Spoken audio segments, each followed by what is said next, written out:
ನಗರದ ಜಿಲ್ಲಾಡಳಿತ ಭವನದ ಆವರಣದಲ್ಲಿ ಜಿಲ್ಲಾ ಮಟ್ಟದ ಜನತಾ ದರ್ಶನ ಕಾರ್ಯಕ್ರಮ ನಡೆಯಿತು. ಜಿಲ್ಲಾ ಉಸ್ತುವಾರಿ ಸಚಿವ ಡಾಕ್ಟರ್ ಎಚ್.ಕೆ. ಪಾಟೀಲರು ಜ್ಯೋತಿ ಬೆಳಗಿಸುವ ಮೂಲಕ ಕಾರ್ಯಕ್ರಮಕ್ಕೆ ಚಾಲನೆ ನೀಡಿದ್ರು. ಈ ವೇಳೆ ಮಾತನಾಡಿದ ಅವರು, ಜನರ ಸಮಸ್ಯೆ ಬಗೆಹರಿಸಲು ಜಿಲ್ಲಾಡಳಿತ ಸದಾ ಸಿದ್ಧವಿದೆ. ರಾತ್ರಿಯವರೆಗೂ ನಿಮ್ಮ ಜೊತೆಗೆ ಇದ್ದು ಸಮಸ್ಯೆ ಬಗೆಹರಿಸುವ ಪ್ರಾಮಾಣಿಕ ಪ್ರಯತ್ನ ಮಾಡುತ್ತೇನೆ. ಈ ಬಾರಿಯ ಜನತಾ ದರ್ಶನ ಅತ್ಯಂತ ಯಶಸ್ವಿಯಾಗಲಿದೆ. ಆ ನಿಟ್ಟಿನಲ್ಲಿ ಎಲ್ಲ ಅಧಿಕಾರಿಗಳು ಕಾರ್ಯನಿರ್ವಹಿಸಲಿದ್ದಾರೆ. ಜನತಾ ದರ್ಶನ ಉಪಯೋಗವನ್ನ ಎಲ್ಲರೂ ಪಡೆಯಬೇಕು ಎಂದರು. ಈ ವೇಳೆ ಜಿಲ್ಲಾಧಿಕಾರಿ ಸಿಎನ್ ಶ್ರೀಧರ್, ಎಸ್ಪಿ ರೋಹನ್ ಜಗದೀಶ ಸೇರಿದಂತೆ ವಿವಿಧ ಇಲಾಖೆಯ ಅಧಿಕಾರಿಗಳು ಹಾಗೂ 500ಕ್ಕೂ ಹೆಚ್ಚು ಸಾರ್ವಜನಿಕರು ಉಪಸ್ಥಿತರಿದ್ದರು. ಉದ್ದಿಮೆದಾರನಿಗೆ ಕೋಲಾರದ 10 ಲಕ್ಷ ಕೋಟಿ ಲಾಭ ಆಗುವಂಗ ಸರ್ಕಾರಗಳು ಮಾಡ್ತವೆ. 50,000 ಕೋಟಿ ರೂಪಾಯಿ 7 ಕೋಟಿಯ ಜನಸಂಖ್ಯೆ ಇದ್ದಂಥ ಈ ರಾಜ್ಯದೊಳಗೆ ಬಡವರಿಗೆ ನಾವು ವೆಚ್ಚ ಮಾಡಿದರೆ ಅದಕ್ಕೆ ಯಾಕೆ ಯಾರಿಗಾರ ಹೊಟ್ಟೆ ಉರಿ? ಬಡವರ ಈ ಕಾರ್ಯಕ್ರಮ ಸತತವಾಗಿ ನಡೀತದೆ. ನಮ್ಮ ಜಿಲ್ಲೆಯ ಕೂಗು ಈ ಪಂಚ ಗ್ಯಾರಂಟಿಯನ್ನು ಮಾನವ ಹಕ್ಕುಗಳನ್ನಾಗಿ ಮಾಡಬೇಕು. ನಾವು 4 ಮಂದಿ ಅಗ್ದಿ ಶಿಸ್ತಿನಾಗಿದ್ದು ಕಾರ್ನಾಗ ಅಡ್ಡಾಡ್ಕೊಂತ ರೋಡ್ ಚಲೋ ಐತೆ ನೋಡಿದ್ದು ಎದಕ್ಕೆ ಬಂತು? ಅಲ್ಲೇ ಬಾಜುಕ್ ನಿಂತ ಅವಂಗ ಹೊಟ್ಟಿಗೆ ಸಂಪೂರ್ಣ ಊಟ ಇಲ್ಲ ಅಂದರೆ, ಹಸಿವಿನಿಂದ ಅವನು ಬರಲ್ತಾ ಇದ್ದ ಅಂದರೆ ನೀವು ಭಾಳ ಖುಷಿಲೇ ಅಡ್ಡಾಡಕ್ಕಾಗತ್ತೆ. ನಿಮ್ದು ಎಂಥ ದೊಡ್ಡ ಕಾಲ ಇರ್ಬೋದು ಅಥವಾ ನೀವೆಷ್ಟೇ ಸುಖವಾಗಿರ್ಬೋದು, ಆದರೆ ನಮ್ಮ ಪರಿಸರ, ನಮ್ಮ ಸಮಾಜ, ನಮ್ಮ ನಾಡು, ನಮ್ಮ ಗ್ರಾಮ, ನಮ್ಮ ಜಿಲ್ಲೆ, ಇಲ್ಲಿರ್ತಕ್ಕಂಥ ಪ್ರತಿಯೊಬ್ಬ ಪ್ರಜೆ ಸಂತುಷ್ಟರಾಗಿರಬೇಕು. ಶ್ರಮ ಮಾಡಬೇಕು. ಅವನು ಕೂತ್ಕೊಂಡು ಇದು ಮಾಡಬೇಕು ಅಂತಲ್ಲ, ಶ್ರಮ ಮಾಡಬೇಕು. ಆದರೆ ಶ್ರಮದ ಜೊತೆಗೆ ಅವನಿಗೆ ಕಾಳಜಿ ಮಾಡ್ತಕ್ಕಂಥ ಜವಾಬ್ದಾರಿ ಸರ್ಕಾರದ್ದು. ಆದ್ದರಿಂದ ಅದರ ಜೊತೆಗೇನೆ ಏನು ತಪ್ಪು ಮಾಡ್ತಿರ್ತಾರೆ, ಸರ್ಕಾರದ ಹಣವನ್ನು ಲಪಟಾಯಿಸ್ತಿರ್ತಾರೆ, ಅವ್ರ ಬಗ್ಗೆಯೂ ಸಹಿತ ಸರ್ಕಾರ ಅತ್ಯಂತ ಗಂಭೀರವಾಗಿರಬೇಕು. ಅದಕ್ಕೆ ಇವತ್ತು ಪ್ರಪ್ರ ಮಾಡಿರೋದು. ನಿಮ್ಗೆ ಹೇಳಿ, ನಾವು ಥರ್ಡ್ ಐ ಅಂತ ಒಂದು ಕಾರ್ಯಕ್ರಮ ಹಮ್ಮಿಕೊಂಡ್ವಿ. ನಾವು ಥರ್ಡ್ ಐ ಕಾರ್ಯಕ್ರಮ ಹಮ್ಮಿಕೊಂಡಾಗ ಎಷ್ಟು ಎಲ್ಲರೂ ತೊಂದರೆ ಮಾಡಿಕೊಂಡು, ಇಲ್ರಿ ಇದು ಹಿಂಗಾಗತ್ರಿ ಹಂಗಾಗತ್ರಿ, ಏನು ಹಿಂಗಾಗುತ್ತೆ ಹಂಗಾಗುತ್ತೆ ಅಂತ ಯಾರು ಅಂತಿದ್ರು ಅಂದರೆ, ಯಾರು ಕಾನೂನು ಮೀರಿ ನಡೀತಿದ್ರು ಅವ್ರು ಹೇಳ್ತಿದ್ರು, ಯಾರು ತಪ್ಪು ಮಾಡ್ತಿದ್ರು ಅವ್ರು ಹೇಳ್ತಿದ್ರು. ಇವತ್ತು ಆ ತಪ್ಪು ಮಾಡೋರು ಸಹಿತ ತಪ್ಪುಗಳನ್ನು ಕಡಿಮೆ ಪ್ರಮಾಣದಲ್ಲಿ ಮಾಡೋದಕ್ಕೆ ಹೇಳ್ತಿದ್ದಾರೆ. ಹಾಗಾಗಿ ಹೆಲ್ಮೆಟ್ ಹೆಚ್ಚಿಗೆ ಹಾಕೊಳ್ಳೋರ್ನು ನೋಡ್ತಾ ಇದ್ದೀರಿ. ನಮ್ಮ ಗದಗಿನಾಗ ಆಕ್ಸಿಡೆಂಟ್ ಆಗೋದು ಕಡಿಮೆ ಆಗ್ತಾ ಇದ್ದಾವೆ ನೋಡ್ತಾ ಇದ್ದೀರಿ. ಎಲ್ಲರ ಯಾರ ಚೈನ್ ಕಿತ್ಕೊಳಕ್ ಹೋದ್ರೆ ಒಂದು ಕಡೆ ಇಲ್ಲಾಂದ್ರೆ 25-30 CCTV ಎಲ್ಲರ ಒಂದು ಕಡೆ ಅವನ ಮುಖ ಕಂಡು ಬಿಡ್ತೈತಿ. ನಿಮ್ಗೆಲ್ಲರಿಗೂ ಗೊತ್ತೈತಿ, ಗದಗಿನಾಗ ಒಂದು ದೊಡ್ಡ ಕೊಲೆ ಪ್ರಕರಣ ಆಯ್ತು. ಪೊಲೀಸರಿಗೆ ದೊಡ್ಡ ಸವಾಲು, ಇದು ಹೆಂಗೆ ಮಾಡಿದ್ದಾರು, ಯಾರು ಮಾಡಿದ್ದಾರು, ಎಲ್ಲಿಂದ ಮಾಡಿದ್ದಾರು, ಹೆಂಗೆ ಏನು. ನಾ ಈ ಸಂದರ್ಭದೊಳಗೆ ನಮ್ಮ ಅಧಿಕಾರಿಗಳನ್ನ ಈ ಸೌಲಭ್ಯಗಳನ್ನು ಉಪಯೋಗ ಮಾಡಿ ಬರೀ 48 ತಾಸಿನಾಗ ಯಾರು ಅಪರಾಧಿ ಅನ್ನೋದನ್ನ ಪತ್ತೆ ಹಚ್ಚೇ ಬಿಟ್ರಲ್ರಿ. ಅದು ಎಂತ ಯಾರಿಗೂ ಇಮ್ಯಾಜಿನ್ ಊಹೆ ಮಾಡೋದಕ್ಕೂ ಸಾಧ್ಯ ಇಲ್ಲ ಯಾರು ಮಾಡಿದ್ದಾರೆ ಅಂತ ಹೇಳಿ. ಅಂಥದನ್ನ ಗುರುತು ಹಚ್ಚಿ ಪತ್ತೆ ಹಚ್ಚಿ ನಮ್ಮ ಅಧಿಕಾರಿಗಳು ತಮ್ಮ ಶಕ್ತಿ ಬುದ್ಧಿವಂತಿಕೆಯನ್ನು ತೋರಿಸಿದ್ರಲ್ಲ. ನಾನು ಆದ್ದರಿಂದ ನಮ್ಮ ಅಧಿಕಾರಿಗಳನ್ನು ಈ ಸಂದರ್ಭದೊಳಗೆ ವಿಶೇಷವಾದ ಮೆಚ್ಚುಗೆ ನನ್ನೊಬ್ಬರದ ಅಲ್ಲ, ಸರ್ಕಾರದ ಮಾತ್ರ ಅಲ್ಲ, ಜನರ ಮೆಚ್ಚುಗೆನೂ ಇದೆ ಅನ್ನೋದನ್ನು ಹೇಳ್ತಾ ನಾನು ಇಷ್ಟೇ ಅಪೇಕ್ಷೆ ಮಾಡ್ತೇನೆ. ಇವತ್ತೇನು ನಾವು ಒಂದು 0 ಲೆವೆಲಿಗೆ ತರಬೇಕಂದಿದ್ವಿ, 0 ಆಗೋದಿಲ್ಲ, 99 ಉಳಿದಾವು ಅಂತೇಳಿ.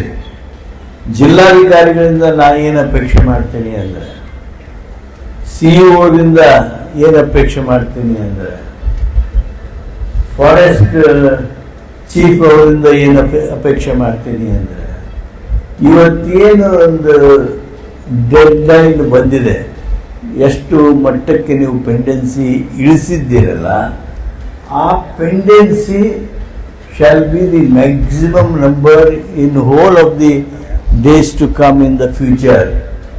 ನಮ್ಮ ಗದಗ ತಾಲೂಕಿನೊಳಗೆ ತಹಶೀಲ್ದಾರ್ ಕಚೇರಿ ಒಳಗೆ ಇವತ್ತು ಸಂಜೆ 6 ಗಂಟೆಗೆ ಒಂದು 100 ಪೆಂಡಿಂಗ್ ಉಳಿದು ಅಂತ ತಿಳ್ಕೊಡ್ರಿ. ಯಾವಾಗ 100 ಮೇಲೆ ಪೆಂಡೆನ್ಸಿ ಇರಬಾರ್ದು.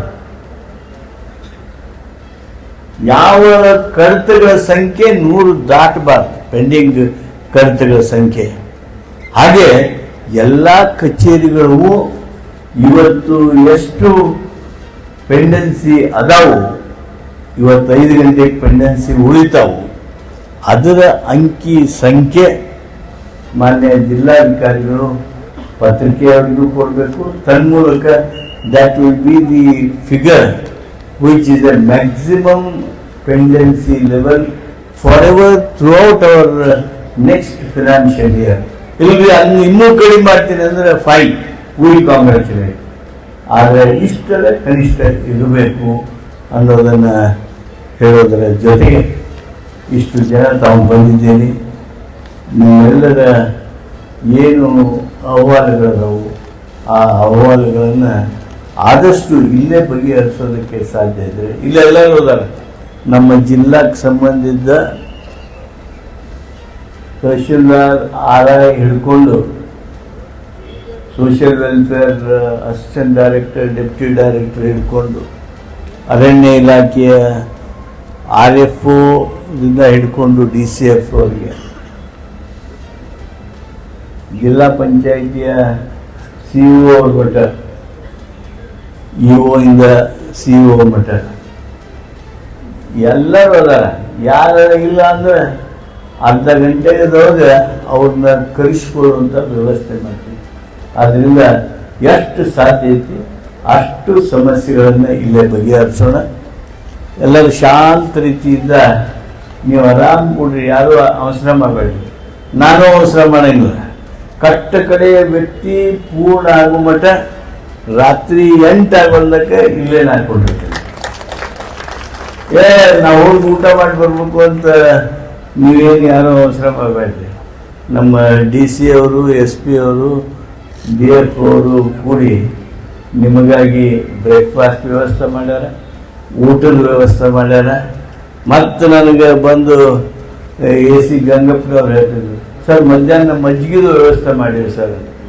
ಅದಕ್ಕೆ ಯಾರೂ ಅವಸರ ಮಾಡಿ ನೀವು ಎಲ್ಲಿಯೂ ಹೋಗ್ಬೇಕಾಗಿಲ್ಲ. ನಿಮ್ಮ ಸಾಲು ನಿಮ್ಮ ಸರತಿ ಬರುಮಟ್ಟ ನಿಮಗೆ ಕೆಲವು ಸಂದರ್ಭದೊಳಗೆ ಬೇಸರ ಆಗ್ಬೋದು, ಆದರೆ ಉಳಿದ ಲಘು ಲಘು ಆತಪ್ಪ ಅಂಥೇಳಿ ನೀವು ಖುಷಿಯಿಂದ ಇರಬೇಕು.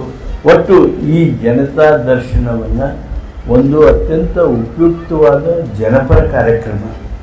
ಜನರ ಸ್ಪಂದನೆಯನ್ನು ಸರ್ಕಾರ ಹೇಗೆ ಮಾಡ್ಬೋದು ಅಂಥೇಳಿ ಉಳಿದವ್ರಿಗೆ ಉದಾಹರಣೆಯಾಗಿ ತೋರಿಸುವಂಥ ಕೆಲಸ ಮಾಡೋಣ ಅನ್ನುವಂಥ ಮಾತನ್ನು ಈ ಸಂದರ್ಭದೊಳಗೆ ಹೇಳಿ. ಯಾಕಂದರೆ ನನಗೂ ಈ ಜನತಾ ದರ್ಶನದ ಬಗ್ಗೆ ಎಷ್ಟು ಇದರದ್ದು ಲಾಭ ಬರುತ್ತೆ ಅಂತ ಗೊತ್ತಿರಲಿಲ್ಲ. ನಿಮ್ಗೆ ಒಂದೇ ಹೇಳ್ತೀನಿ, ಹಿಂದೇನು ನಾವು ಜನತಾ ದರ್ಶನ ಮಾಡಿದ್ವಲ್ಲ ಅದ್ರ ಬುಕ್ಲೆಟ್ ಮಾಡಿಬಿಟ್ಟೇವೆ ನಾವು. ಆ ಬುಕ್ಲೆಟ್ಗಳು ಸಹಿತ ಸಾರ್ವಜನಿಕರಿಗೆ ಲಭ್ಯ ಇವೆ. ಅದಲ್ಲದೆ ಈ ಸಲದ್ರ ಬಗ್ಗೆ ನಾನೊಬ್ಬರು ಯಾವುದೋ ಒಂದು ಖಾಸಗಿ ಮಾತಿಗೆ ಪತ್ರಿಕಾಕರ್ತ ಸ್ನೇಹಿತರಿಗೆ ಫೋನ್ ಮಾಡಿದ್ದೆ. ನಾನು ಅವ್ರಿಗೆ ಫೋನ್ ಮಾಡಿ, ಏನ್ರಿ ಹೆಂಗೆ ನಡೆದ ಜನತಾ ದರ್ಶನದ್ದು? ಅವರು ಮೊದಲೇಕ ನಮಗೆ ಏನೇನೋ ಕುಶಲೋಪರಿ ಮಾತಾಡಿದರು.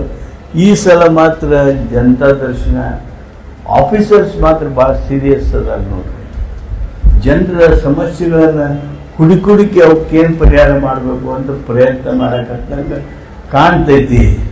ಬಹುತೇಕ ಈ ಸಲದ್ದು ನಿಮ್ಮದು ಯಶಸ್ವಿ ಜನತಾ ದರ್ಶನ ಆಗುತ್ತೆ ಅಂತೇಳಿ ಯಾರು ಅಧಿಕಾರಿಗಳನ್ನು ಟೀಕೆ ಮಾಡ್ತಾ ಇದ್ರು ಅವರು ಈ ಮಾತುಗಳನ್ನು ಹೇಳಿದರು. ಅವಾಗ ನನಗೆ ಏನೋ ವಿಶೇಷವಾಗಿರ್ತಕ್ಕಂಥ ಒಂದು ಅನಿಸಿಕೆ ಮೂಡಿದೆ.